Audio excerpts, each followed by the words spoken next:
Assalamualaikum warahmatullahi wabarakatuh. Bertemu lagi dengan saya. Mari kita belajar SKD untuk persiapan CPNS tahun 2025. Hari ini kita akan belajar TKP tentang profesionalisme. Oke, langsung saja kita bahas soal-soalnya. Soal nomor 1. Anda sedang mengerjakan tugas penting dengan tenggat waktu yang ketat dan membutuhkan lembur. Di saat yang sama, Anda mendapat kabar bahwa rekan kerja mengalami kecelakaan dan dirawat di rumah sakit. Anda merasa perlu menjenguk, tetapi tugas yang sedang Anda kerjakan sangat mendesak. Sikap Anda adalah, teman sakit perlu menjenguk. Ini permasalahan pertama. Pekerjaan mendesak, perlu dikerjakan. Ini permasalahan yang kedua. Sikap Anda adalah A. Meminta izin kepada atasan untuk membagi tugas, sementara Anda menjenguk rekan kerja sebentar, lalu kembali bekerja. Meminta izin ke atasan, ini untuk membagi tugas, ini kurang bagus. Tetapi dalam menjenguk teman, ini bagus, solutif.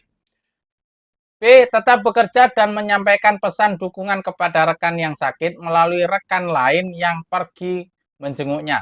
Dalam pekerjaan bagus, tetapi titip salam titip salam kepada teman yang kecelakaan.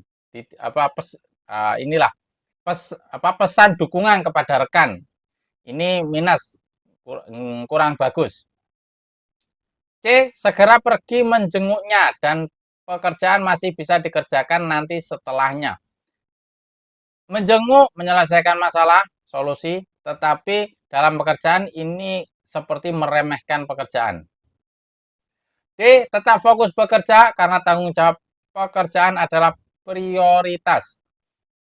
Dalam pekerjaan bagus, tetapi dalam pertemanan atau rekan kerja tidak dijenguk, ini kurang bagus.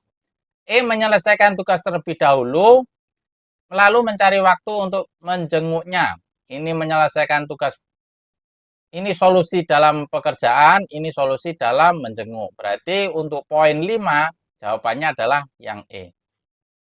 Lanjut nomor 2. Andi adalah seorang mahasiswa yang juga bekerja paruh waktu di sebuah kafe. Pekerjaan utamanya adalah mahasiswa, pekerjaan sampingnya adalah bekerja paruh waktu. Suatu hari, ia mendapatkan tugas kuliah yang harus dikumpulkan dalam 3 hari. Sementara di saat yang sama, ia memiliki jadwal kerja yang padat. Apa yang sebaiknya dilakukan Andi? Pekerjaan utamanya adalah kuliah, ada tugas kuliah. Harus dikumpulkan dalam 3 hari. Pekerjaan sampingannya adalah di kafe. Nah, ini jadwal kerja yang padat. Ini masalah pertama, masalah utama, ini masalah kedua. Perlu diingat, pekerjaan utamanya adalah mahasiswa, pekerjaan keduanya utamanya mahasiswa, pekerjaan sampingannya adalah bekerja di kafe. Berarti harus mengutamakan pekerjaan kuliah.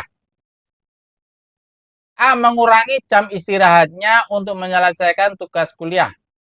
Mengurangi jam istirahat ini tidak bagus. Bisa saja dengan mengurangi jam istirahat malah menambah masalah baru. Bisa sakit atau ngantuk, malah tidak tercover semuanya bisa-bisa. B. Memprioritaskan pekerjaannya di kafe karena menjadi sumber penghasilan. Pekerjaan utamanya adalah mahasiswa, sedangkan kerja di kafe itu pekerjaan sampingan. Berarti ini bukan solusi. C. Membagi waktu dengan baik antara pekerjaan dan tugas kuliah. Pekerjaan utama sebagai mahasiswa terselesaikan, pekerjaannya di kafe juga terselesaikan. Berarti ini poin bagus. D. Menyelesaikan tugas dengan sangat cepat agar tetap bisa bekerja. Pekerjaan utamanya adalah mahasiswa, seolah-olah menyepelekan pekerjaan utamanya. Ini tidak bagus. E. Meminta izin cuti kerja selama 3 hari agar bisa fokus pada tugas kuliah. Nah, ini pekerjaan utamanya adalah kuliah, bagus. minta izin karena ini pekerjaan sampingan. Nah, ini juga solutif. Antara C dan E, ini bagus poinnya yang C. Untuk yang E ini poinnya 4. Lanjut nomor 3. Anda adalah seorang kepala divisi di sebuah perusahaan yang sedang menghadapi tenggat waktu. Saya ulangi ya. Nomor 3, Anda adalah seorang kepala divisi di sebuah perusahaan yang sedang menghadapi tenggat waktu proyek besar dalam 2 minggu ke depan. Pada saat yang sama, orang tua Anda sedang sakit. Nah, ini masalah. Orang tua Anda sedang sakit. Ini masalah pertama. Masalah kedua ini sebenarnya. Masalah pertamanya, proyek besar. Tenggat waktu proyek besar. Nah, ini masalah pertama.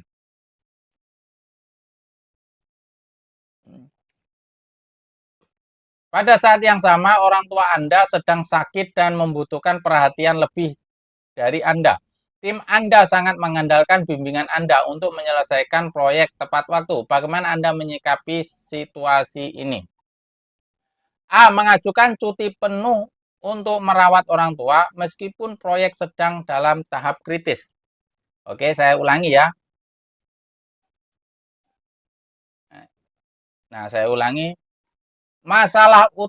Masalahnya itu ada 2. Yang pertama itu orang tua sedang sakit. Yang masalah kedua, proyek menyelesaikan proyek tepat waktu. Ini masalah kedua. Bagaimana Anda menyikapi situasi ini? A. Mengajukan cuti penuh untuk merawat orang tua ini bagus, tetapi meskipun proyek sedang dalam tahap kritis. Nah, ini bukan solutif untuk pekerjaan. B. Menyerahkan seluruh tanggung jawab proyek kepada tim dan hanya fokus pada keluarga. Masalah keluarga terselesaikan, tapi masalah pekerjaan tidak terselesaikan. C. Membagi waktu dengan mengatur jadwal kerja yang fleksibel agar tetap bisa mengawasi proyek dan merawat orang tua. Ini solutif. D. Tetap bekerja penuh di kantor dan mengandalkan keluarga lain untuk merawat orang tua.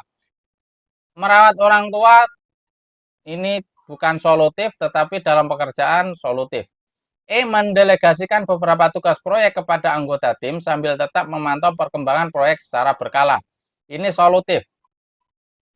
Antara C dan E, poinnya kalau saya yang poin 5 adalah E, sedangkan poin 4-nya ada C. Kenapa? Karena di C ini membagi waktu dengan mengatur jadwal kerja yang fleksibel, nah, agar tetap bisa mengawasi proyek dan merawat orang tua. Mengatur jadwal kerja yang fleksibel. Ini apa? Nah, baru dijelaskan caranya mendelegasikan beberapa tugas proyek kepada anggota tim sambil tetap memantau perkembangan proyek secara berkala.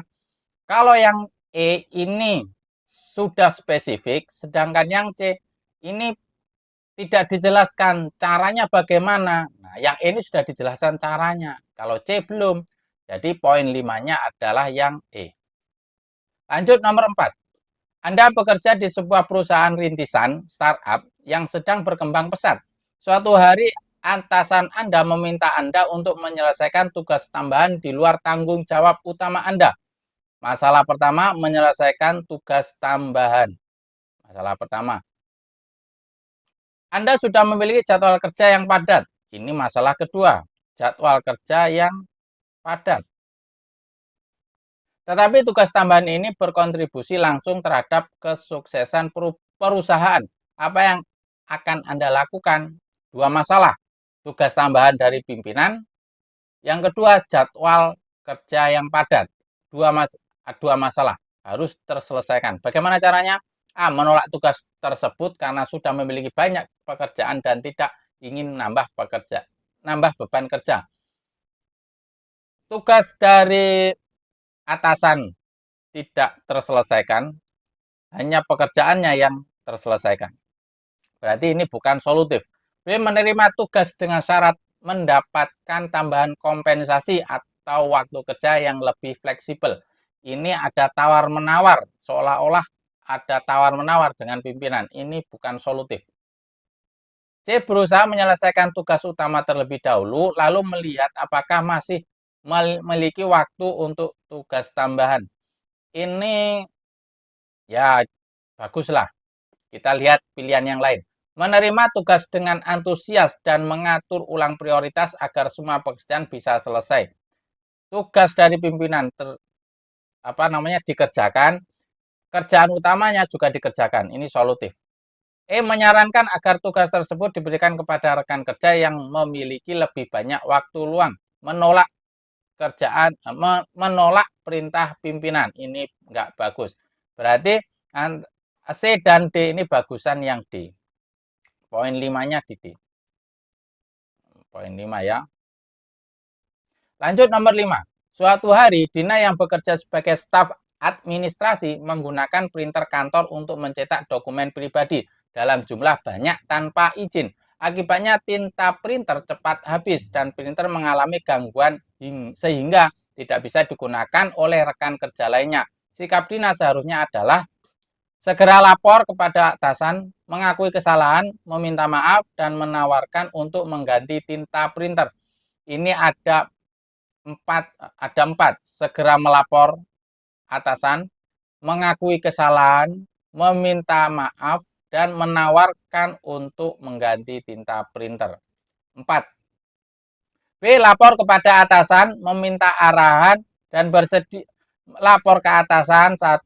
Meminta arahan. Nah, ini nggak bagus kok minta arahan. Dan bersedia membantu mencari solusi atas masalah berat. Kok bersedia ini kurang bagus. Berarti bukan solutif. C. Mencari tahu penyebab gangguan printer terlebih dahulu, lalu lapor kepada atasan jika memang ada kerusakan. Ini bukan solutif. D. Lapor kepada atasan tetapi tidak menawarkan ganti rugi karena printer adalah fasilitas kantor. Ini juga bukan solutif. Tidak melapor tetapi diam-diam mengisi ulang tinta printer agar tidak ada yang tahu. Ini juga bukan solutif. Jadi yang solutif adalah yang A. Oke, terima kasih. Kita sudah membahas 5 soal, semoga bermanfaat. Semoga di tahun ini kita lolos PNS. Al-Fatihah. A'udzubillahi minasyaitonirrajim. Bismillahirrahmanirrahim. Alhamdulillahirabbil alamin. Maliki yaumiddin. Iyyaka na'budu wa iyyaka nasta'in. Ihdinas siratal mustaqim. Shiratal ladzina an'amta 'alaihim ghairil maghdubi 'alaihim waladdallin. Amin. Terima kasih. Saya akhiri. Assalamualaikum warahmatullahi wabarakatuh.